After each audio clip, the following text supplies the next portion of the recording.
حليمة بولند تستغل فترة مرضها للعناية ببشرتها.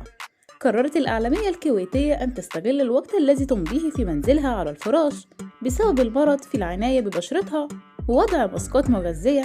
كما كشفت عن وصفة والدتها لتقوية المناعة، وظهرت على فراشها وهي تعاني من وعكة صحية خفيفة أثرت الراحة للتخفيف منها خلال الساعات الماضية. ووضعت حليمة بولند على وجهها شيف ماسك لترطيب والتغذية، مؤكدة أن المرض لم يمنعها من العناية بجمالها وبشرتها. وأضافت حليمة بولند: قاعدة في البيت استغليت الوقت وقلت أحط ماسك أغذي فيه بشرتي بما إني تعبانة، يا رب اليوم أصير أحسن، أخذت كل الأدوية.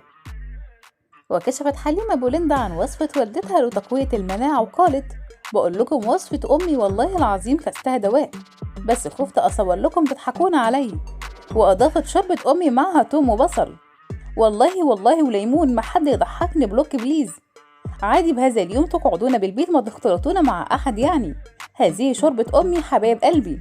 وكتبت حليمة بولند معلقة على الفيديو: حتى وأنا تعبانة وعلى فراش المرض مهتمة بجمالي وحتى ماسكات للرمق الأخير لن أستسلم، ولا تنسونا وصفة أمي بصل وتوم لتقوية المناعة.